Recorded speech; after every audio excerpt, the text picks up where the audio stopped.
해설가 준 선생님과 함께하겠습니다. 오늘은 현장 체험학습에서 지켜야 할 안전사항에 대해 팩트체크 해보겠습니다. 실제로 학생들이 얼마나 안전하게 현장 체험학습을 다녀오는지 팩트체크 해보도록 하겠습니다. 선생님, 현장 체험학습을 출발할 때 확인해야 되는 게 무엇인가요? 가장 중요한 건 학생들의 인원수와 건강 상태를 확인하는 것입니다. 학생들이 모두 모였으면 아픈 친구는 없는지 확인하고 화장실을 꼭 다녀오게 한 후 버스에 탑승해야 합니다. 그리고 반드시 차량의 번호를 확인하고 버스에 탑승합니다. 이제 친구들이 버스에 탑승하려고 하네요. 그런데 지금 선생님께서 뭐 하시는 거죠?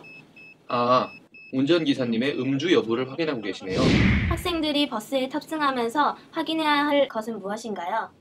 먼저 차량용 소화기와 비상탈출용 망치의 위치를 확인해야 합니다.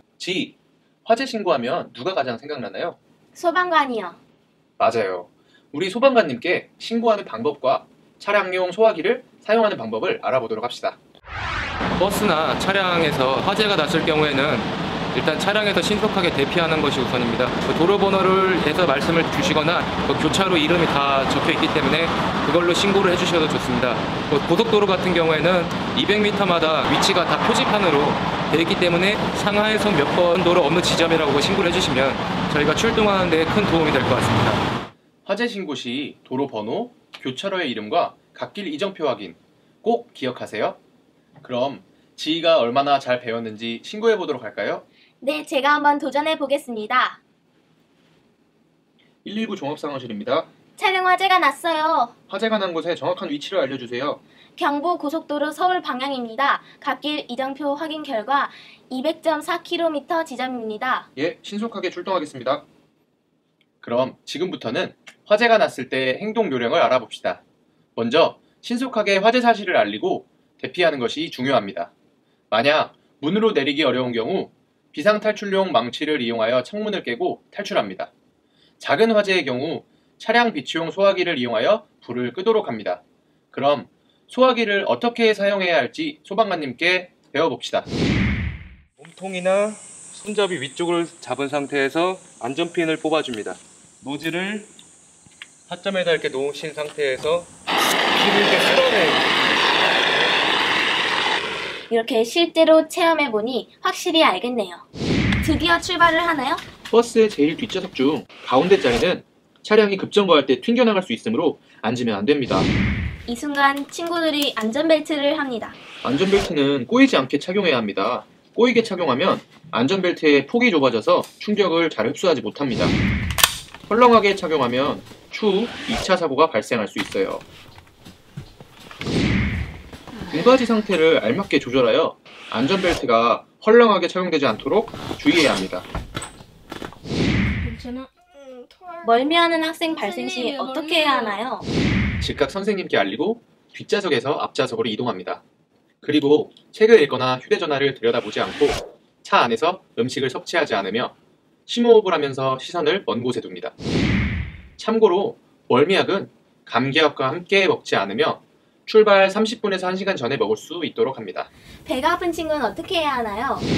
출발 전에 미리 화장실을 다녀오라고 한 거 잊지 않았죠? 네. 버스에 탑승하기 전에는 꼭 화장실을 다녀오도록 하며 버스에서 배가 아플 경우 미리 선생님께 얘기하여 주변 화장실이 있는 건물이나 휴게소에 잠시 들릴 수 있도록 해야겠어요.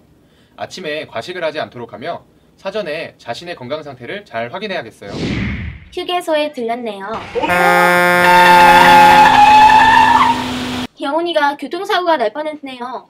버스에서 하차할 때는 버스가 완전히 멈추고 난 후 안전벨트를 풀고 선생님의 안내 말씀을 듣고 난 후 버스 주변에 차량이 다니지 않는지 확인하고 내려야 합니다. 또한 차량 하차 시 차량의 위치와 번호를 확인해야 합니다. 드디어 현장 체험학습 장소에 도착했네요. 다른 층으로 이동하기 위해서 엘리베이터를 탔어요. 갑자기 엘리베이터가 멈춰버렸어요. 일단 엘리베이터가 멈췄을 경우 당황해하지 말고 열린 버튼과 가까운 층 버튼을 누릅니다. 그리고 엘리베이터 비상호출 버튼을 눌러 엘리베이터가 정지한 사실을 알립니다. 이때 엘리베이터 고유 번호를 확인하여 알려주면 밖에서 더 빨리 엘리베이터의 위치를 확인하고 출동할 수 있습니다. 즐겁게 친구들이 관람을 하고 있네요. 이게 무슨 소리죠? 화재 경보음 아닌가요? 건물에 화재가 났나봐요. 어떻게 대피해야 할까요? 먼저 주위에 불이 난 상황을 소리쳐서 알립니다. 그리고 화재 연기로 질식할 수 있으므로 코와 입을 천이나 옷으로 막은 후 비상 대피로를 확인한 후 대피하도록 합니다. 여기서 엘리베이터는 절대 탑승하면 안 됩니다. 지금 내려오는 것은 불이 더 이상 번지지 않도록 하기 위해 설치된 방화 셔터입니다.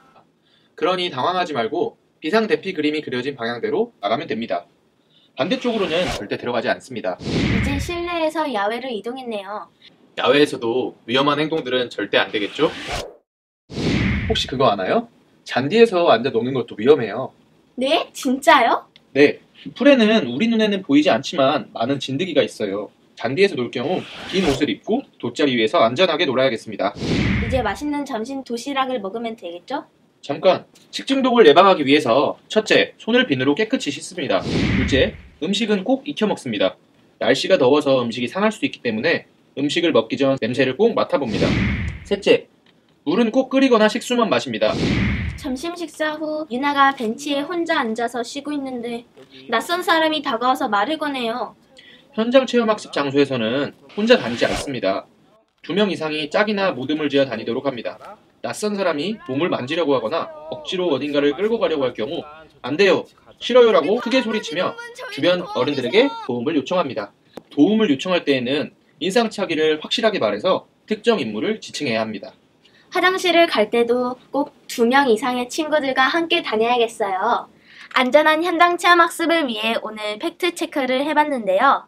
사고가 언제 어디에서 발생할지 모르니 항상 안전의식을 가지고 행복한 현장 체험학습이 될 수 있도록 우리 모두 노력합시다.